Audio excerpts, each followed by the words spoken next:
Terima kasih. Saya kupas dulu dari awal. Ya. Kenapa saya megang ya, pendamping hukum terhadap klien kami, ya kan, si Pak RT dan anaknya Kavi. Kita harus dalam ceritanya dulu utuh. Saya sebelum megang pendampingan hukum dari Jakarta Merah Putih Law Firm, tentu kita tidak buruk-buruk. Ya kan. Saya 3 kali ketemu, ya kan, saya ada wawancara langsung, ya, sampai dengan penandatangan surat kuasa. Surat kuasa itu ditandatanganin oleh klien kami, ini ada, ya, RT dengan anaknya, sejak tanggal 26 Juni 2024. Ya. Apapun upaya hukum terhadap klien kami sebagai tanggung jawab kami selaku lawyernya. Saya berpegang kepada klien kami fakta dan norma hukumnya. Kenapa? Karena kasus 2016 itu sudah inkrah. Kenapa saya katakan inkrah? Kenyataan mereka terpidana ini sudah melakukan upaya pra-peradilan di Pengadilan Negeri Cirebon Kota. Pra-peradilannya ditolak. Jalan berjalan ya dari Pengadilan Negeri, banding karena pra-peradilan kalah ke Pengadilan Tinggi, sama putusannya. Mereka nggak puas, kasasi juga sama. Yang perlu dipahami bahwa pra-peradilan mereka kalah, saya punya putusannya dari pengadilan. Ini bukan cerita, ini putusannya. Putusan tak kalah mereka mengajukan pra-peradilan ditolak. Ini hakimnya. Jadi kalau mengapa ditolak ya mereka kalah, ya tanya sama hakimnya. Biar jelas gitu, normanya hukumnya biar jelas alurnya. Ini hakimnya.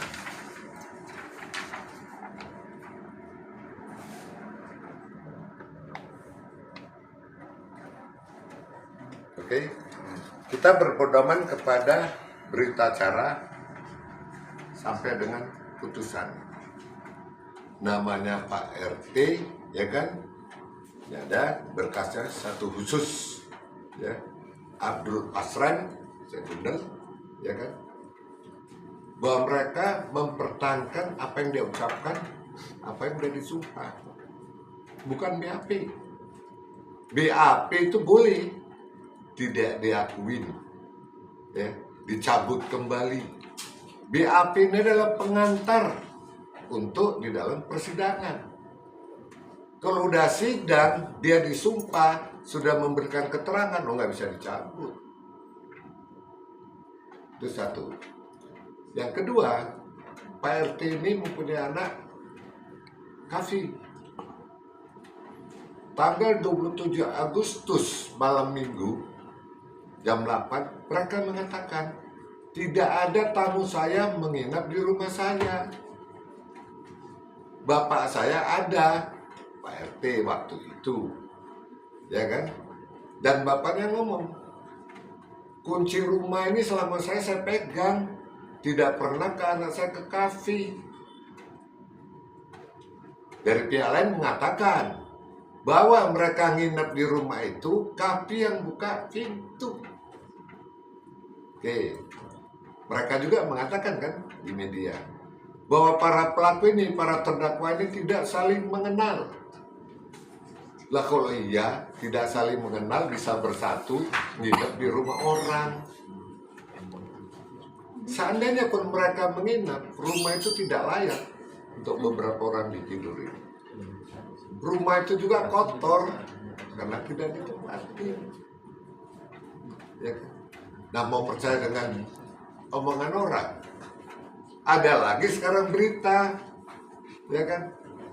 Pak RW mengatakan katanya melihat bahwa mereka tidur di situ. Saya tanya kemarin di lapangan, Rumah kamu dengan punya rumah RW itu jauh, jauh. Lo kok tahu malam-malam ada orang hidup di rumah dia? Yang punya rumah aja bilang nggak ada. Nah, saksi kami diintimidasi. Makanya selama ini dia ya nggak tahu kemana. Ya, saya tahunya sejak tanggal 26 Juni. Saya tahu itu. Karena sudah kita lawyer. Masalah keamanan itu apa keamanan? Saya sudah ketemu sama Kasat Sersen. Urusan keamanan, urusan Polri, urusan hukum kami. Dia nggak kuat, dibully, di macam-macam, diunjuk rasain tengah malam ke rumahnya gitu. Masa iya unjuk rasa datang ke rumahnya? Unjuk rasa sana teriak-teriak di mana? Di kantor, di pemerintahan, di mana? Jangan ke rumah orang malam hari. Ini yang perlu kita amankan, ya klaim kami. Ada pertanyaan, kenapa saya memegang PRT dengan Kavi? Iya, saya pegang dia karena kemanusiaannya, manusiawi saya. Pendampingan hukum selama ini tidak ada yang ingin mendampingi dia. Makanya kami mendampingi sejak 26 Juni. Ini unjuk rasa malam-malam. Ini tepat di rumah depan Ya. Kavi. Saya ke sana, saya ketemu. Sok dia. Katanya Kavi berbohong. Ya, Pak RT dan Kavi sampai hari ini belum memberikan keterangan apapun, baik kepada media, baik siapapun. Baru kemarin kami tanggal 1 konferensi karena udah resmi, ya sudah nggak kuat, kita sampaikan kepada publik, biar tahu, ini loh alur ceritanya. Pertanyaan, ada nggak Pak RT dengan Kavi? Ada. Kita konversi aja, mereka dengar. Boleh nggak kami minta gambarnya kalau dia ada? Boleh. Tapi belum bisa diwawancarai. Saya komit. Saat saya wawancara, saya lihatkan mereka di dalam mobil, ya kan, dada-dada sehat. Kita antar lagi, dia pulang. Itu garis besarnya kronologisnya. Datang goncengan. Saya manusiawi. Ya, pulangnya saya antar. Ya, kenapa yang disetting mobilnya? Gitu. Dia di dalam mobil, iya. Karena suasananya mendung, ya oke. Motor ngikutin, kita antar naik mobil. Supir saya antar. Tidak ada kait mengait antara Pak RT dengan anaknya dengan mobil. Nggak mengait.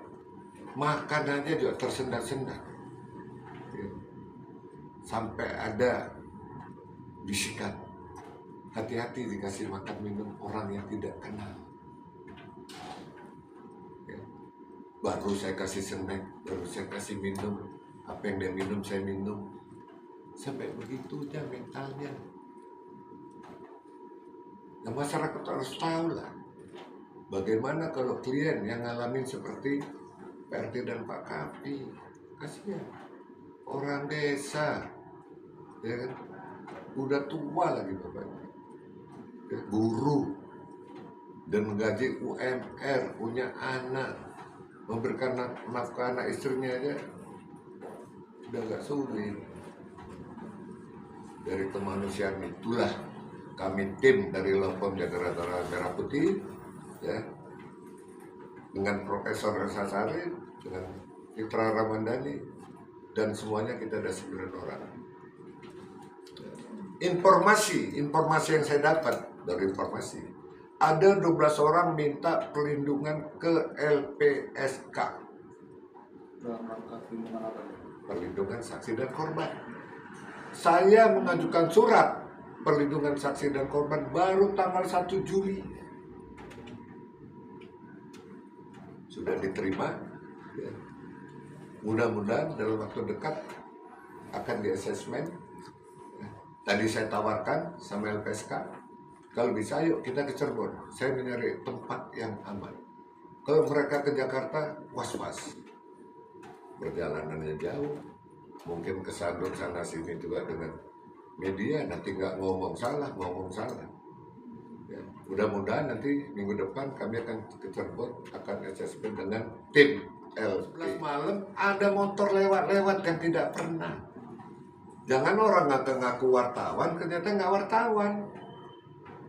Karena kalau ada orang lewat wartawan, mana akan tuh persmu gini, masa nggak percaya sih sama saya? Mental dia akan down. Ya sekarang di salah satu tempat, ya kan, urusan keamanan, urusan polisi, ya karena saya di Jakarta, kalau urusan hukum kami memakan waktu hampir 3 jam untuk Cirebon. Nah, opini di luar kan semua mengatakan tidur di rumah PRT, tidur di rumah Kavi. Bapaknya kami yang berpasaran itu kenyataan ketua RT. Mereka menyatakan tidak, dan itu ada di putusan Mahkamah Agung, putusan kasasi ada itu. Nah, kami tanya, benar, bapaknya saya pisahkan menyatakan sama, anaknya saya pisahkan sama, saya adukan sama. 3 hari saja, sehingga yakin kalau dia komitmen. Saya bilang, Anda kalau ini bohong, memberikan keterangan palsu di pengadilan, ancaman hukuman saya kasih tahu, 9 tahun. Tidak Pak, sumpah, saya punya rumah. Kamu kenal sama RW? Ya namanya RW, kenal.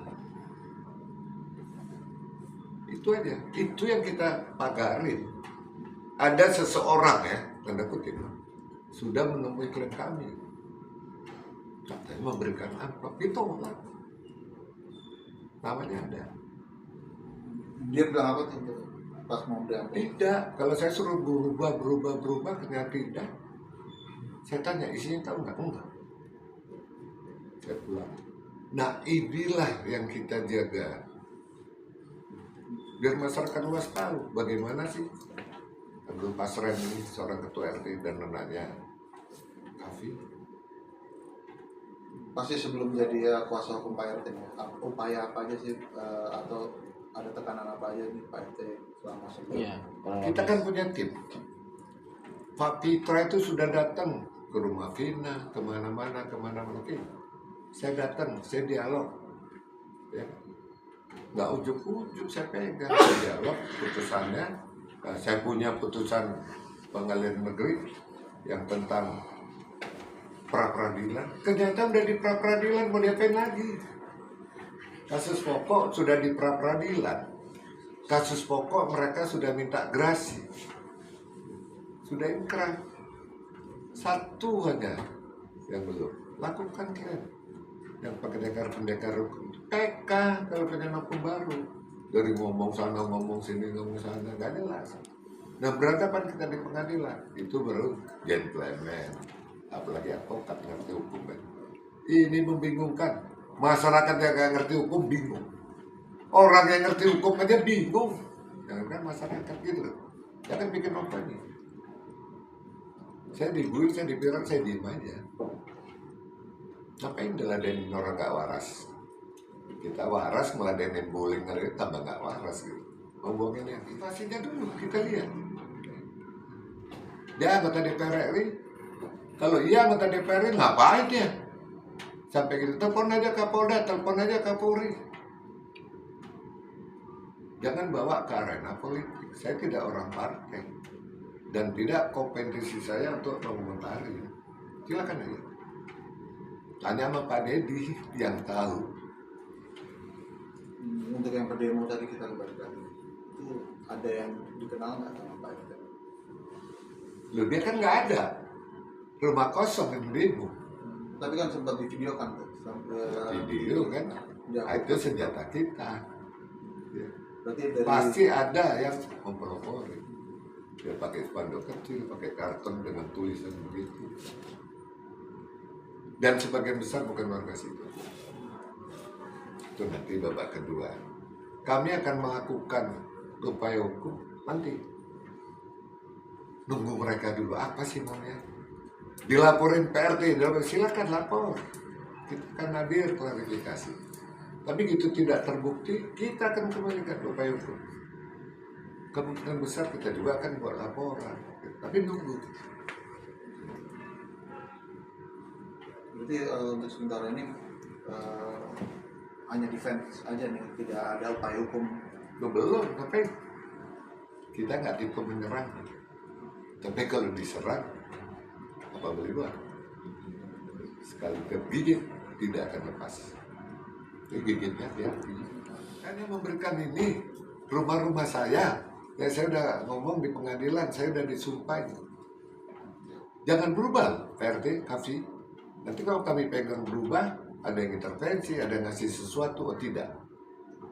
Kafi bilang pernah disodorin, tapi saya tolak karena saya suruh berubah. Terang, ini yang kita jaga. Kiblatnya kita hukum fakta. Kalau saya bicara fakta, mau ditanya apa, saya punya dokumen semuanya. Akhir final ini kasus ini putusan. Mau PK kita tunggu putusan. Kalau tidak ada PK ya sudah inkrah. Kita tegakkan, kita luruskan hukum. Negara kita panglima tertinggi hukum. Ini negara kita berdasarkan hukum, bukan berdasarkan kerajaan. Yang tadi saya katakan, ada menyatakan rekayasa. Lu kalau ini sidang sudah vonis sampai ke ya, MK ke sana, ke banding kasasi rekayasa. Saya katakan tadi, berarti polisinya selama ini penyidikan rekayasa. Ya, berarti penuntutannya jaksa rekayasa. Berarti pengadilan hakimnya vonis rekayasa. Hebat kan? Itu yang mesti dipercaya masyarakat luas. Kita tunggu aja.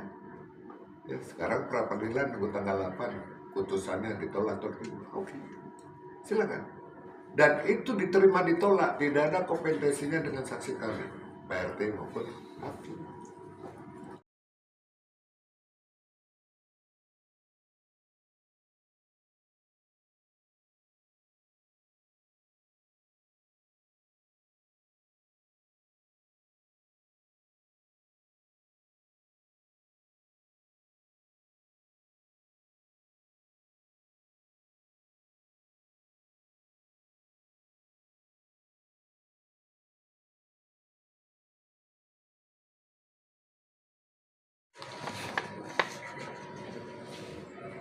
Gantian. Bentar bang, 1, 2.